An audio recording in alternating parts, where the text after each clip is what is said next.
All right, so we were struggling with CDH in full, so you could help us as you tell us a bit about yourself. Great. So my name is Alex Kanyi. I'm a partner at CDH, like you said, but CDH in full is Cliffe Dekker Hofmeyr. We are a full-service commercial law firm based at Riverside Drive, Merchant Square building. Great. All right. So the finance bill, and like I mentioned to you, we would want to try and be as basic as it can get. What is this finance bill? What is it? I think let's start with the basics. Okay. Okay, let's first define it, yeah? All right, yes. So it is a piece of law that was curated by, through influence from the National Treasury and the Revenue Authority to basically amend some of our tax laws in Kenya. Okay. The objective is to change various pieces of our tax laws and raise an additional revenue. I think they were hopeful. They were starting at around 346 billion. I think yesterday I was hearing 302 billion. So that's the intention of this particular law, basically to raise taxes. And why is that important? Yes. We have a budget, and I think you've heard our parliamentarians speak about it. You're talking about a 4-point-something billion budget, which has to be supported somehow through either tax revenue on one side or borrowing. And of course, the insistence is, could we try and support ourselves through taxes? Okay. But even as you do that, of course, there are people who will win in terms of perhaps being taxed less. And a majority will be those who perhaps will say they are losing because they're being taxed more. So to just give it some context, that is what we're dealing with. And for numbers' sake, when you look at our revenue projection to support an about 4-point-something trillion budget, we're looking at 3.3 trillion in terms of revenue. And from that, we expect 2.9, they call it ordinary revenue, which is be from tax, 2.9 trillion, and the balance being from other appropriation in aid, basically the levies and fees that the government would ordinarily charge. Yes. But we have to be realistic, because when you look at last year, or this year that is about to end, we still had an ambitious 3.6 trillion budget. But in terms of our tax collection, we were hoping at first to collect about 2.6 trillion. With time, I think they realized we are not going to get to 2.6. They revised it to 2.4. As at April 2024, we were at 1.8 trillion. What does that tell us? It tells us that from tax revenue perspective, we're already falling short, because if we close June, because the year for the government ends in June, if you close at 2.2 trillion as an example, and you are targeting to raise 2.6 trillion from taxes, it already tells you that you have a very huge deficit. Yes. Yeah, it ties to the story of borrowing and even challenges, whatever we are being told now in terms of the projections for 2024, 2025.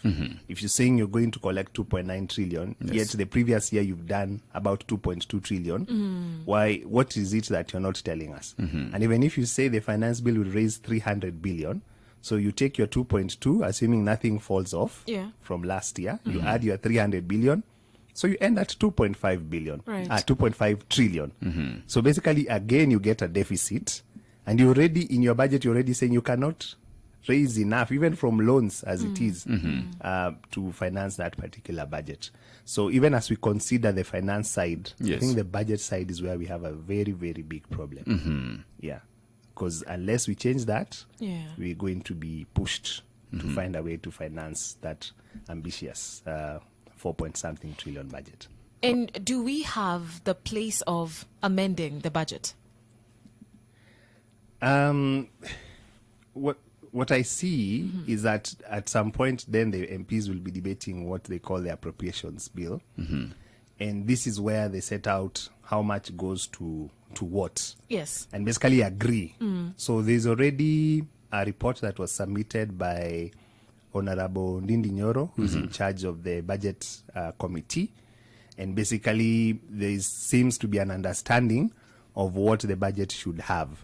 But I think they're also mindful that they want to see what happens with the finance bill, soon to be Finance Act, so that then they can be more realistic around how much are we able to collect to support the budget. But it's also a political process, because that's why you hear, do we reduce money that goes to the counties, as an example? Do we reduce monies that go to NGCDF, as an example? Yes. But of course, as Kenyans, we should also be asking, should we reduce money that is being allocated to State House, as an example, or to some other line items that we think may not be that important? So we need to have that kind of discussion, even as guys push to say, drop this thing, drop this thing. What about the budget side? Right. Yeah. All right. We have the current regime had talked about initially avoiding borrowing and go for taxing. Is it possible for a country to completely, do away with borrowing and work with taxes? Can we tax ourselves to sustain ourselves? No, we cannot. But assuming you're also less ambitious with your budget. So assuming we had a budget of, say, 2 point, or even just a flat 3 trillion. And then realistically, you collect about 2.5 trillion. At least it means you have planned better, because it means you only borrow or plan to borrow 500 billion. But when you have revenue collection of about 2.2 trillion, and then you have a budget of 4 trillion, it clearly says you're planning to borrow a lot. Yeah. Which looks, it doesn't look healthy. Even in your own homes, you don't live like that. Yeah? You live within your within means. your means. Yes. Yeah. Right? Yeah, you live within your means. Right. So that's the kind of conversation that we must have. Yeah. All right. Speaking about the appropriation bill, actually, someone asked a question, and they were wondering if it is being sneaked into the current finance bill and what it entails. And I'm still stuck at what you said regarding the budget and regarding asking our questions ourselves. So as much as we want this dropped, then how do we meet the need of, sustaining ourselves, the budget? So where do we draw the line? How do we strike the balance so that we have a budget to finance, yes, and we need means of financing this budget? So how do we strike the balance? The balance starts with making a lot of noise when the budget is being made. Okay, from before, Way before. That's so why are we a bit too late? So I think so. We are a little bit late. Yeah. Because if we, and it's the same question that, I was hearing the debate yesterday in Parliament. Yeah. And what the government was saying, especially to the guys who are opposed to finance bill, is we were here some days ago. We discussed some of the things that we are doing with the budget. We told you the figures. You guys were happy. So here we are. We need to find ways to finance it. And the answer is finance bill. So how do you then say drop finance bill in totality? Where do we get the money from if we drop it? Okay. So we should start that discussion from the budget side. And unfortunately, and this is for maybe a lot of us, I think we are more involved around the finance bill process, and this is where I give it to Honorable Kuria in charge of the Finance and National Planning Committee of Parliament, because they are very proactive in terms of seeking comments from the public around the finance bill. This other side of the budget, I doubt if they get much attention from Kenyans and every one of us.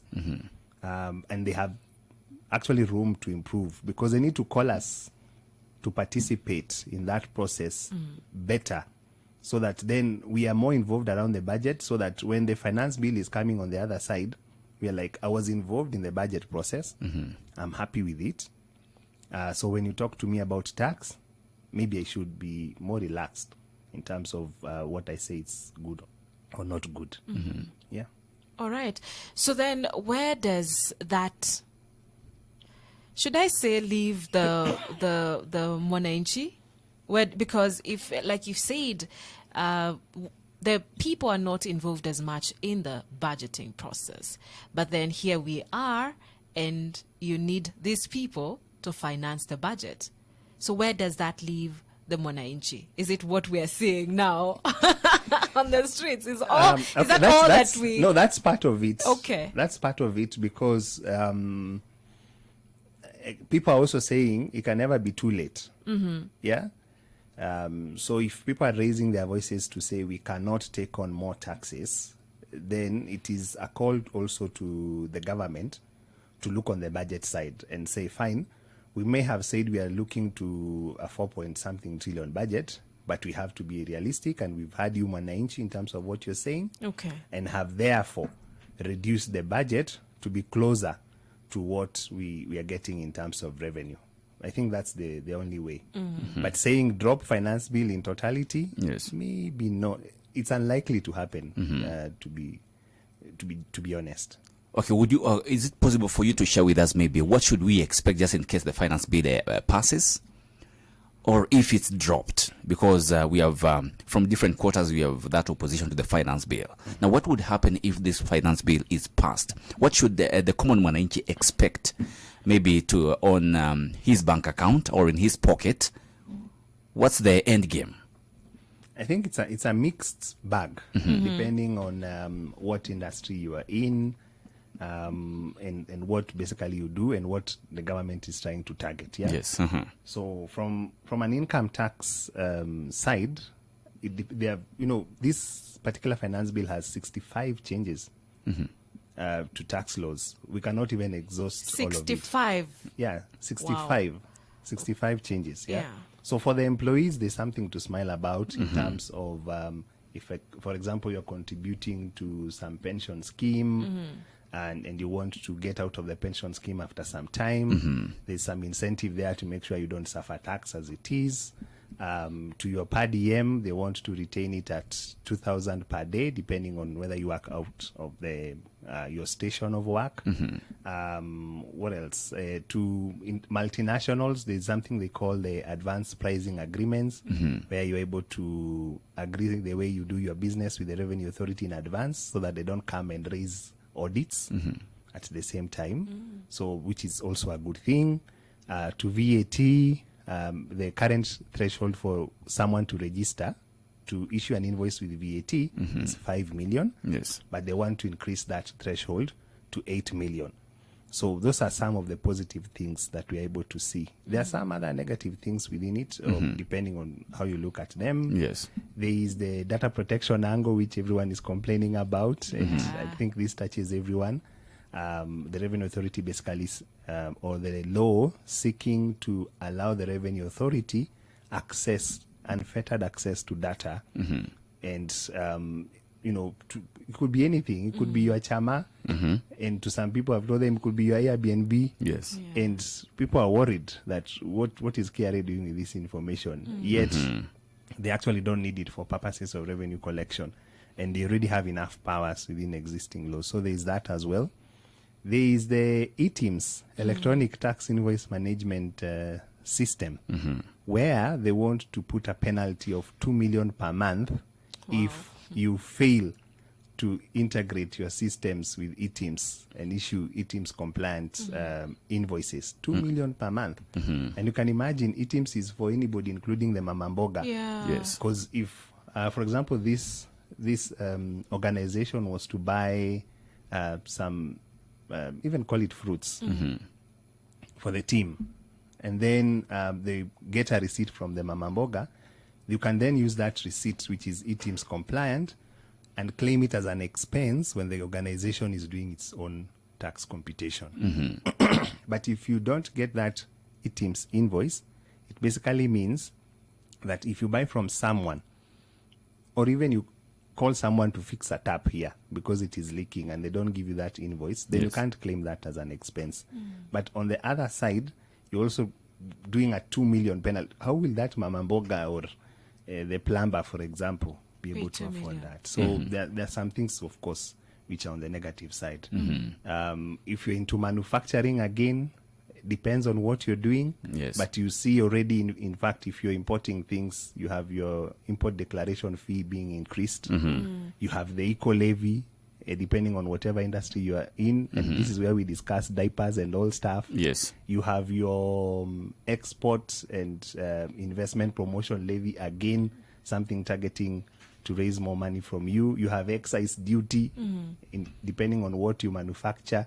And this is again being imposed on your manufacturing and production. So, like I said, it's a mixed bag. All right, we are talking about increasing the import tax. The proposal from the bill, is that we increase the tax from 2.5% to 3% for customs value of imported goods. We are talking about this just a year after it was reduced from 3.5 to 2.5. It's barely a year. So I don't know, what would this be the effect on our local manufacturers? Because we are talking about a country, we are not stable enough to produce goods to sustain ourselves. What would be the impact on taxing imported finished products? Let's start with the objective. So the objective we're being told, and I think also makes sense, is to say we want to protect local manufacturing. So we want to make sure that the person who, for example, manufactures diapers is able to manufacture them and sell them to the market at a price that is competitive compared to someone who is just importing. That could be the objective. All right. But what would be the result? What could be the result? Yeah. So if, for example, a particular industry is not mature enough to produce enough for locals, then it means they'll still need to import to supplement whatever they're producing locally. Yes. And anyway, even someone who's not into local manufacturing, they'll still continue with the business of importing because there's demand within the country. So at the end of the day is that the person importing will still compete with the person who's trying to manufacture locally. However, it could be a little bit expensive, but we're not ready for that discussion yet. Yeah, we need to encourage. We need. I think we call it evidence-based policy. So if you tell us, for example, in diapers, for example, you want to make it more expensive for people to import diapers, you need to tell us what is the local market. How much are we able to produce locally? Yes. Project it 5 years as an example. What incentives are you giving to ensure this person is actually producing more? And as you do that, how do we meet the demand now? If we make it expensive for someone who is importing, and it could be even sanitary pads, Yes. then they bring them at a cost that is a little bit more expensive. What exactly are we achieving with that? Because at the end of the day, those sanitary pads have to be used today. Yes. Yeah, they don't. Those you can't wait for 5 years until your local manufacturing is ready so that you start using those sanitary pads. Right. Yes. Yes. So that kind of study is what is needed, so that then you can be able to sell this story to a normal person, a normal Kenyan. Yeah. Right, and I'm wondering about the procedure for the finance bill, from the preparation to the place that is actually, passed. Where do we start, and how do we progress on? So where we start is with the National Treasury, where they actually invite comments and say, we are looking at the next financial year. We invite you to give us comments on revenue-raising measures and policy. And we saw the CS, Njongona, is it Njongona Dungo? Yes. Yeah, issue some notice to invite the public to provide those comments. Then after the comments have been given, stakeholders are also invited, though a few, to also give their oral comments on this particular revenue-raising measures for the next So year. the Mwananchi is supposed to do written comments. Yes. Okay. Yes. But I don't think we Which are participate at presented that level. That's actually Yeah, what but- I was and I'm concerned a thinking bit even about. people don't know, or they Yeah. perhaps treat it, with a lot of contempt. Contempt, right? Yeah. So they leave it to, okay. Like, does it matter even if I doesn't say matter, anything? it doesn't matter. You end up Yeah. us with the Yeah, yeah. Yeah. But then, after that process, is then there's the discussion with Parliament. So they kind of now start drafting the bill. Then they draft the bill, and then once the bill is ready, they bring it to Parliament. Okay. They bring it to Parliament. The minute it files Parliament, is then delegated for more scrutiny to a committee. Okay. And that committee is then the Finance and National Planning Committee. Okay. So the Finance and National Committee then invite the public for comments on the bill. Here, this is where we are most active. Yeah, this is where we make a lot of noise. And thankful to the committee for them also approaching the public to provide their comments. So people give comments, and then after they give their comments, the committee then does a report. Okay. It is that report that was being discussed, part of it yesterday.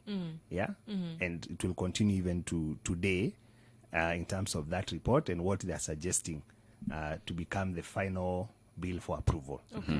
So at this stage, you have your MP as an example, who then contributes in Parliament to say, I've heard of provision so and so.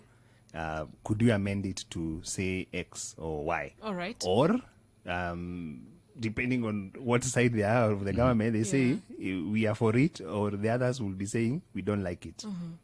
Then there'll be debate, and of course, after some point, there's what will be voted for as the final bill.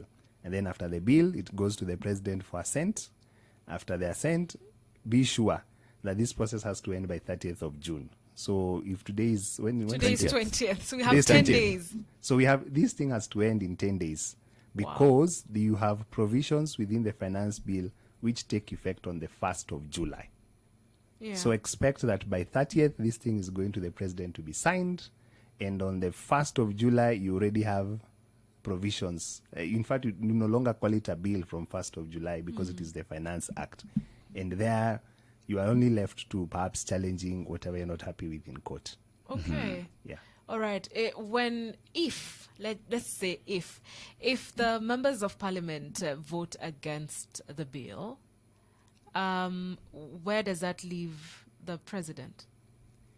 Well, we have said before, part of the guys who are experts in this particular field, it's not like we don't have tax laws already. Because what Finance Bill seeks to do is just amend some of the provisions within our tax laws. So you already have tax laws that will continue. Assuming you don't even do it, then you can continue to encourage the Revenue Authority to collect perhaps the 2.2 trillion that they'll collect this year, plus a little bit more, depending on efficiencies within that whole system of tax collection. So you will still collect money. We can use the previous finance bill maybe for the previous year. Yes, you can work with whatever was passed as Finance Act 2023 and the changes that it made to our tax laws and still collect revenue. All right. Yeah. Please talk about now the expenditure in government, because we have the recurrent expenditure and we have that expenditure when we have to use maybe services and to create some more money, but the productive part aspect of the budget, the expenditure. Do you think we are doing well when it comes to our spending? Because there's the recurrent expenditure. There was the debate that we are using a lot on recurrent expenditure as compared to what would bring more value to the budget, to the money we have. And you're right, because if you spend about more than 70% of the amount you collect in taxes, you spend it in paying loans and paying salaries and etc. Basically, that's the recurrent expenditure they're talking about. Yes. So you're only left with very little money for development. And I think for this year, you're talking about almost like 700 billion for development, vis-a-vis all that money that you collect from tax, about 3.3 trillion in terms of revenue. So you can clearly tell that there's a problem, but it appears that every time and every year we are getting into a deeper hole. So there are more loans to be paid. More loans to be paid means more interest to be paid as well. We are not doing anything around our wage bill. So that continues to be constant, and you will still have to pay for that. You have constitutional offices to pay for, etc. All this is what would be termed like recurrent expenditure. And unfortunately, if we don't have enough money, Yes. and you have fixed expenses, you will have to continue paying for them. It's like your salary doesn't increase, but you're staying in the same house. Yes. And you've decided that you'll continue staying in that same house. That expense doesn't change over time unless you take something significant in terms of maybe moving houses or changing your lifestyle. And you will continue paying it, and you'll be left with little to do anything else. Yeah. Right, great. Thank you, Kanyi. We have a few questions that have come in, so probably we could quickly dash into some of them. This one says, what is the procedure of the finance bill preparation as from budgetary committee till passed into legislation? I think we've answered that, but they say, as of now, will I be wrong to say that this bill has been passed as in its original form without any amendments? Is it, they're asking, is it right for them to make that assumption? You see, last year, I was part of the team that made submissions to Parliament. And we asked that certain changes be done to the Finance Bill 2023 before it was passed as an act. And we were hopeful, very optimistic, until when we got the Finance Act and we were like, did it make sense? Why did they call us to provide comments and then perhaps not even consider some of the more important ones that we thought about? And one of them would have been housing levy, which everybody in this country knows that people are opposed to it. And it started well as just a levy, and there was some percentage, and there was a cap to it. And then while we were thinking, we are debating reducing 3% as an example to 1.5%, what came out was, first, there's no cap. Yeah.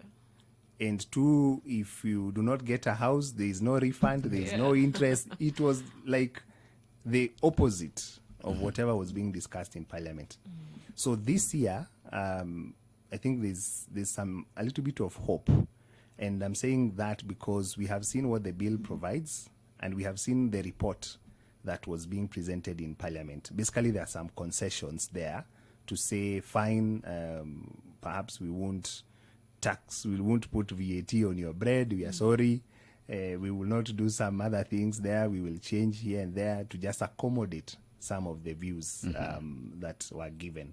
And also including motor vehicle tax, which I'm not sure whether we are being pardoned for it or we are being hammered for it, if at all. You know, we were talking about 2.5% of the value of the vehicle. Yes. And now there is a proposal to make sure that in the railway, I think it's in the fuel levy, I believe, where they want to increase the price per litre from 18 shillings to 25 shillings. Right, Is it much worse? Is it better? We are not too sure. But we are hopeful that this time it will be different.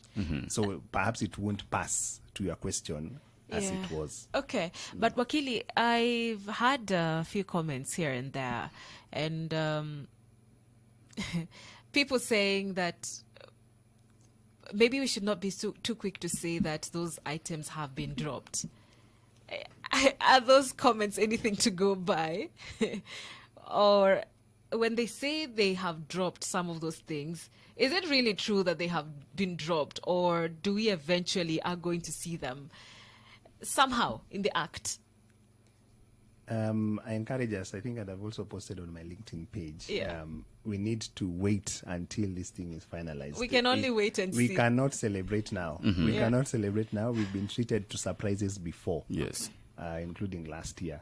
So we're just hoping that they'll continue with a good faith up to the very end and ensure that the things they're saying will be dropped are ultimately dropped. Because you could get to the final day, and I think I was speaking this on somewhere else, where anything that the government had put and was in support for in the bill, they were all voting yes. and you had was it the whip, Silvana Sosoro, Yes. with a paper written yes and another paper written no when it came to voting. And anything that the government was in support for, which was whatever was drafted into the bill, Honorable Silvanas would pass with a paper written yes, and all MPs would say, oh, yes, yes, yes, yes, yes, and it petered, yeah? Anything that was being proposed for amendment, especially by the opposition side, then there was a paper written no, and the MPs would vote no, and then afterwards, I think they came and told us, we did not read this thing. Yeah, that's what they said. Yeah. We are So we hope this time that they'll actually read and be very much engaged. They owe us some responsibility, because we vote for them and to ensure that they have oversight, because we cannot all of us be in parliament. We have delegated that responsibility to them. Yes. So they're our eyes, basically, and hopefully they'll do the right thing. All right. And you've talked about having to increase the fuel levy, and keeping in mind that our economy majorly depends on fuel. I don't know, doesn't it have a ripple effect on production? Because if you're reducing the cost of bread and then you have to increase the fuel levy, there is a ripple effect to the cost of production, supply, and what have you. I don't know, is there any relationship between the two? Having to increase the fuel levy, because somebody's saying that we are dropping VAT on bread, or maybe on milk and sugar and everything that households use like on daily basis, and then again increase the cost of fuel. Are we still not just doing the same thing? The difference is the same. Okay, first, let's call it first the right name. So the name is Road Maintenance Levy. Yes. Okay. So that is what they're targeting to increase. And to your question, if you are in manufacturing, as an example, and you use fuel to power your generators, because for some reason you cannot rely on electricity because it is expensive, it basically means you'll consume more fuel, more expensive fuel, and this cost, remember you're in business, Yes. has to be passed on to the consumer. So for anyone in manufacturing, and most of them would have to use fuel-powered generators, of course, it means goods will become more expensive. Yes. That's on the manufacturing side. Look at it from the transport side. For us who use matatus, you have your guy, or even your boda guy, and as soon as the prices increase, I think there was a time we would all be carried with 50 bob from point A to point B. Yes. I don't know whether where you live you've noticed some change. Where the boda guys now tell you, we can no longer do this 50 bob Yes. trip. We have to make it 100, because you have the cost of fuel, you have the cost of living, which is also increasing. So there is a negative effect when you have the prices for fuel increasing every time. And then put it into context. We don't live in, it's not like Kenya. Kenya is the earth, and Kenya is whatever. You have your neighbors in Uganda, Yes. who they import their fuel through your port. Yes. They transport it from Mombasa. It peters Eldoret. Yes. Goes to Uganda. And then that fuel is cheaper than Kenya? Like, really? It's not adding up. Yeah? And then you have to also consider that about 50% of the price of fuel is already tax. Yes. So you have the landed cost. If you were to look at what EPRA, Energy Petroleum Regulatory Authority, released in terms of prices mid-June, Yes. to get to the 189 shillings for petrol, you will see that 50% is already taxed. Yeah. And then add now this road maintenance levy of about 9 bob. And we over-targeting this fuel thing for tax. Could it be more reasonable, perhaps, to tell us? I see two options. One, I think reduce your budget. That's the first thing. Yes. Because initially when they're saying we want motor vehicle tax to collect 58 billion, yeah? If we were to reduce the budget by that corresponding 58 billion, Should we then say don't touch motor vehicle tax and also don't give us road maintenance levy to add it by 7 shillings? That's an option.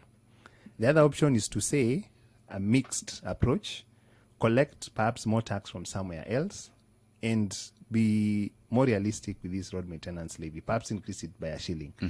And it may not collect the match that you're looking for, but at the end of the day, don't end up with 0. Yes. And you can still have something to support the budget. Yeah. Right. All right. Wow, what a conversation. So many comments coming in this morning. Allow me to read a few of them even as we draw near to our conclusion. I think our leaders are not being honest with us. They have slashed out things like bread increase, bread increase. But on the other hand, they're planning to raise tax on fuel. I think this is a question that Frank was asking. And Asema, this is Benedict.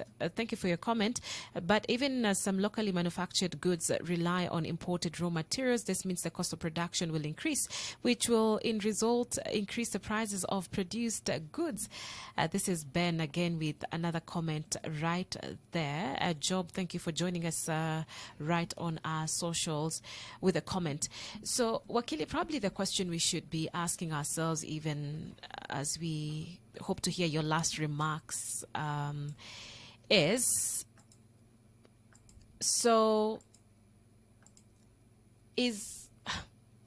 what's my question? What what are we left with? And I ask this not from, a hopeless point of view where there's nothing we can do, but hoping that there is, at the end of the day, there's going to be, how do I put it, an end and a good end to all this conversation. Yeah. So what is the Kenyan who's listening to you and to me today left with, not just for this one, but moving forward? Because I believe many others will progressively come forth. So what are we left with? And I want to tie it to what is going on. As you call your MP, to tell them about finance bill, also tell them about the budget. Okay. Tell them we are not comfortable with the budget as it is, based on how much as a country we are able to collect. And because we are not comfortable with that, we want you to have another look at the budget and whatever appropriations are made, to just ensure that as a country we're able to live within our means. If you don't do that, then it is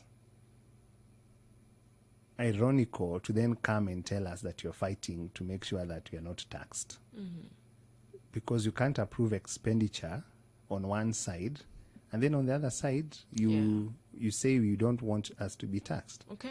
Because the reverse is you're actually approving borrowing in advance by approving the budget as it is. Yeah? Yeah.